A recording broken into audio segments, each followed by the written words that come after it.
अस्सलामु अलैकुम वरहमतुल्लाहि ताला व बरकातुहू नहमदुहु व नुसल्ली व नुसल्लिमु अला सय्यिदिना व मौलाना मुहम्मदिन रसूलिहिन नबिय्यिल अमीनिल मकीनिल हनीनिल करीमिर रऊफिर रहीम व अला आलिहि तय्यिबीन अत्ताहिरीन व सहबिहिल किरामिल मुत्तकीनल मुखलसीन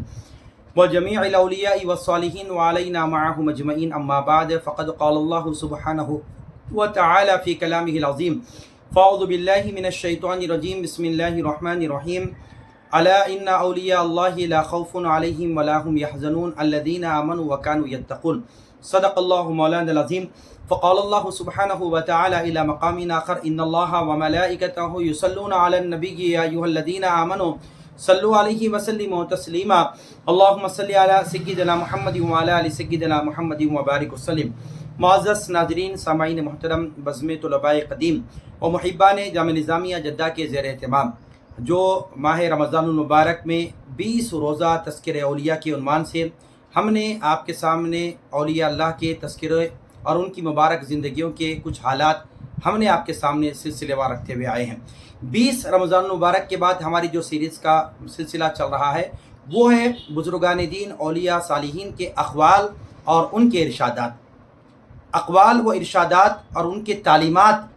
क्या हैं वो आपके सामने रखते हुए आ रहे हैं ताकि बुज़ुर्गान दीन से मोहब्बत करने और उनके तालीमात पर अमल करने, ये दोनों जहतों से एक किसी अल्लाह वालों की मोहब्बत करना उनकी ज़ात से और उनकी तालीमात पर अमल करना, ये असल पैगाम होता है। हम अगर सिर्फ मोहब्बत की बात करेंगे, अगर उनकी तालीमात पर अमल नहीं करेंगे तो ये मोहब्बत में हमारा दावा बिल्कुल जो है कमज़ोर है। मोहब्बत उसी वक्त ही कामिल हो सकती है कि जिससे मोहब्बत भी की जाए और उसकी तालीमात पर भी अमल किया जाए। तो हम अहले सुन्नत व जमात, हम बुज़ुर्गान दीन औलिया अल्लाह से जहाँ पर उनकी मोहब्बत करते हैं, उनकी ताज़ीम करते हैं, उनका अदब करते हैं, उनसे मोहब्बत करते हैं, साथ ही साथ हम उन अल्लाह वालों के अख़वाल और उनके इरशादात पर भी हम अमल करते हैं। आइए आज हम उन बुज़ुर्गान दीन के अख़वाल व इरशादात में एक बहुत बड़े बुज़ुर्ग जो 3री सदी हिजरी के एक मुहद्दिस भी हैं, मुफस्सिर भी हैं और बहुत बड़े औलिया और सालिहीन में जिनका शुमार होता है, अल्लामा फ़क़ीह समरक़ंदी रहमतुल्लाहि ताला अलैह। हर आदमी जानता है अल्लामा समरक़ंदी रहमतुल्लाहि ताला अलैह का इल्मी मकाम व मर्तबा, आपकी अज़मत व शान के मुतअल्लिक़। आप अल्लाह रब्बुल आलमीन के महबूबीन और बरगुज़ीदा औलिया और सालिहीन में आपका शुमार होता है। आप मुहद्दिस भी हैं, फ़क़ीह भी हैं और जो है आप वली कामिल भी हैं, सूफ़ी व सफ़ा बुज़ुर्ग भी हैं। आप फरमाते हैं कि आपके इरशादात में हैं और आप फरमाते हैं कि जो शख्स 8 किस्म के लोगों के पास बैठता है, यानी जो शख्स 8 किस्म के लोगों की सोहबत को इख्तियार करता है तो मिन जानिब अल्लाह, इसमें वो 8 आदात पैदा होते हैं फरमाया। यानी जो जिसकी सोहबत को इख्तियार करेगा उसी के असरात उसके अंदर जो है खुद ब खुद आते चले जाएंगे। जिस तरह जो है अतर की दुकान में अगर कोई बैठता है, अतर ना भी लगाए, खुशबू की दुकान में बैठता है, मगर वो खुशबू ना भी लगाए लेकिन वो खुशबू को लेकर उड़ता है। तो इस तरह समरक़ंदी फरमाते हैं कि 8 किस्म की अगर लोगों की सोहबत में अगर कोई बैठेगा तो उसी किस्म के असरात जो है उस बैठने वाले के अंदर भी आ जाएंगे। पूछो फरमाया, आप फरमाते हैं कि जो कोई नाबालिग बच्चों के पास बैठता है, यानी कोई बड़ा आदमी है लेकिन अगर कोई छोटे बच्चों को पास जाके बैठता है, नाबालिग बच्चों के पास बैठता है, तो इसमें जो है गफलत और मजाक, दिल लगी की आदत पैदा हो जाती है। अगर कोई नाबालिग बच्चों की सोहबत इख्तियार करता है बड़ा आदमी, तो उसके अंदर क्या पैदा होता है? मजाक, दिल लगी और जो है इसके अंदर गफलत पैदा हो जाती है। और दूसरी बात आप फरमाते हैं कि जो शख्स गरीब और गुरबा के पास बैठता है तो ऐसे शख्स में मिन जानिब अल्लाह, अल्लाह की तरफ से जो है ना शुक्र खुदाबंदी में उसका इजाफा होता है। अगर गरीब लोगों की सोहबत इख्तियार करता है तो उसके अंदर क्या पैदा होती है? शुक्र खुदाबंदी में इजाफा हो जाता है उसका। और तीसरे वो गुरु फरमाते हैं कि जो शख्स बादशाह वक्त के पास बैठता है, यानी मालदार लोगों के पास बैठता है, बादशाह वक्त के पास बैठता है, हुक्मरान के पास बैठता है, जो शख्स बादशाह वक्त के पास बैठता है तो इसमें गुरूर और शकावत पैदा हो जाती है। फरमाया नाफरमानी, शकावत पैदा हो और गुरूर पैदा हो जाता है उसके अंदर। और चौथी बात फरमाते, चौथा वो गुरु है जो कोई ख़वातीन के पास बैठता है तो इसमें जहालत, शहवत नफसानी और ख़वातीन की अक़ल व फ़हम की जानिब उसका रुझान हो जाता है। फरमाया कि मैंने जो मर्द ज़्यादातर औरतों की मजलिस इख्तियार करता है या औरतों की पास बैठता है तो उसमें जहालत पैदा हो जाती है और शहवत नफसानी पैदा हो जाती है और ख़वातीन की जो अक़ल और फ़हम होती है انہیں خواتین کے عقل اور فہم کی جانب اس کا رجحان پیدا ہو جاتا ہے۔ اور پانچواں وہ گروہ فرماتے ہیں حضرت سمرقندی رحمۃ اللہ علیہ، جو کوئی مالداروں کے پاس بیٹھتا ہے، مالدار کے پاس، جو دولت مند مالداروں کے پاس بیٹھتا ہے تو اس میں دنیاوی محبت اور لالچ کا اضافہ ہو جاتا ہے۔ یعنی جو مالدار لوگوں کی صحبت کو اختیار کرتا ہے تو اس کے اثرات اس پہ بیٹھنے والے پر یہ مرتب ہوں گے کہ اس میں دنیاوی محبت اس کے اندر پیدا ہو جائیں گی، لالچ اس کے اندر پیدا ہو جائے گا، اس کے لالچ میں اضافہ ہوتا چلا جائے گا۔ اور چھٹا وہ گروہ ہے کہ جو شخص جو ہے فاسق و فاجر لوگوں کی صحبت میں بیٹھتا ہے، یعنی جو شریعت کا پابند نہیں ہے، نمازوں کا پڑھنے والا نہیں ہے، جو فاسق و فاجر ہے، مسلمان تو ہے مگر جو فاسق و فاجر لوگوں کی صحبت میں بیٹھتا ہے تو اس میں گناہوں پر جرت اور توبہ کرنے میں سستی پیدا ہو جاتی ہے۔ جو فاسق و فاجر لوگوں کی صحبت اختیار کرتا ہے تو ظاہر سی بات یہ ہے کہ اس کے اندر بھی جو ہے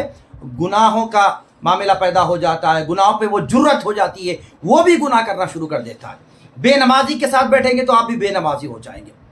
شریعت کو چھوڑنے والے کے ساتھ بیٹھیں گے تو آپ کے اندر بھی وہ عمل اس کے اندر آپ کے اندر آ جائیں گے۔ فاسق اور فاجر آدمی کی اگر صحبت کو اختیار کریں گا تو کیا ہوں گا اس کے اندر؟ فاسق و فاجر شخص کی صحبت اختیار کرنے میں اس کے اندر بھی کیا ہوگا؟ گناہوں پر یہ بھی جرت پہ آ جائیں گا اور توبہ کرنے میں سستی پیدا ہو جاتی ہے۔ اور ساتویں قسم کے وہ لوگ ہیں جو علامہ سمرقندی فرماتے ہیں، جو شخص نیک لوگوں کی مجلس میں بیٹھتا ہے، اللہ والوں کی مجلس میں بیٹھتا ہے، نیک لوگوں کی مجلس میں بیٹھتا ہے تو خدا بند تعالی اس میں اطاعت خدا بندی میں رغبت اور حرام اشیاء سے پرہیز میں اضافہ فرما دیتا ہے۔ یعنی جو اللہ والوں کی صحبت کو اختیار کر لیتا ہے، جو اللہ والوں کی مجلس اختیار کرتا ہے، ان کی صحبتوں میں جا کے بیٹھ جاتا ہے تو اطاعت خدا بندی اس کے اندر بھی آ جاتی ہے، کیونکہ اللہ والوں کی صحبت کا اثر یہ ہوتا ہے یہ بھی نمازی ہو جاتا ہے، یہ بھی پرہیزگار ہو جاتا ہے۔ تو اطاعت خدا بندی، اللہ تعالیٰ کی جو اطاعت ہے اس میں اس کی رغبت بڑھ جاتی ہے، نمازوں کی طرف آ جاتا ہے، عبادتوں کی طرف آ جاتا ہے، اور حرام اور گناہوں سے جو ہے وہ اجتناب کر لیتا ہے، اپنے آپ کو بچا لیتا ہے۔ یہ اللہ والوں کی جو ہے مجالس کی اختیار کرنے کا یہ فائدے ہوتے ہیں کہ انسان کے اندر جو ہے نا اللہ رب العالمین کی اطاعت و فرما برداری کی طرف آتا ہے، گناہوں سے وہ شخص رک جاتا ہے، حرام سے وہ شخص رک جاتا ہے جس کو اللہ والوں کی صحبت اختیار مل جاتی ہے۔ اور آٹھویں شخص وہ جو شخص علماء کرام کی صحبت میں بیٹھتا ہے، اہل علم کی مجلس کو اختیار کرتا ہے، اہل علم کی صحبت میں بیٹھتا ہے تو اللہ تبارک و تعالیٰ اس کے علم اور تقوی میں اضافہ فرما دیتا ہے۔ تو سبحان اللہ، حضرت علامہ سمرقندی رحمۃ اللہ تعالیٰ علیہ کے یہ ارشادات سے آپ فرماتے ہیں کہ 8 قسم کے لوگوں کی صحبت کا جو اثر ہوتا ہے اس کا کیا اثر ہوتا ہے آپ نے بتایا، اور کون سے لوگوں کی صحبت اختیار کرنے سے انسان کو ہدایت ملتی ہے آپ نے اس کا بھی تذکرہ فرمایا، کون سے لوگوں کی صحبت اختیار نہ کیا جائے، کون سے لوگوں کی مجالس اختیار نہ کیا جائے، کن لوگوں کی صحبت اختیار کیا جائے تاکہ جو ہے تمہارے اندر اطاعت خدا بندی کا جذبہ پیدا ہو، حرام سے بچایا جائے اور حرام سے تم بچ جائے، اور کون سے لوگوں کی صحبت اختیار کرنے سے تمہارے علم میں اضافہ ہوتا ہے، تقوی میں اضافہ ہوتا ہے، ان کا تذکرہ، ان لوگوں کی صحبت اختیار کیا جائے۔ اور فرمایا علامہ سمرقندی رحمۃ اللہ تعالیٰ علیہ یہ 8 قسم کے لوگوں کی صحبتوں کا یہ انجام ہوتا ہے، ہمیں چاہیے کہ نیک لوگوں کی صحبت کو اختیار کریں۔ علامہ سمرقندی رحمۃ اللہ تعالیٰ علیہ کے اس ارشادات پر غور و فکر کرتے ہوئے بھی ہمیں بھی چاہیے کہ ہم کس کی صحبت اختیار کر رہے ہیں، کس کی مجلس اختیار کر رہے ہیں، تاکہ ہم اچھے لوگوں کی صحبت اختیار کریں گے تو اچھے اثرات ہمارے اندر مرتب ہوں گے، جیسی مجلس ہوگی ویسا اثر ہمارے اندر پیدا ہوگا۔ اگر ہم جو ہے گناہ گاروں کے ساتھ بیٹھیں گے تو گناہوں کی نحوست ہمارے اندر بھی آ جائے گی، نیک لوگوں کی صحبت اختیار کریں گے تو نیکوں کی برکت بھی ہمارے اندر آ جائے گی۔ یہ چند باتیں اللہ والوں کے اقوال اور ارشادات کے تعلق سے جو علامہ سمرقندی رحمۃ اللہ تعالیٰ علیہ نے فرمایا، ہم نے اس کے متعلق آپ کے سامنے یہ باتیں رکھی۔ اللہ رب العالمین کے حضور دعا گوں پروردگار عالم ہم سب کو میرے مولا تیرے صالحین بندوں سے محبت کرنے اور ان کی تعلیمات پر عمل کرنے کی توفیق عطا فرما۔ وما علینا الا البلاغ وآخر دعوانا ان الحمد للہ رب العالمین۔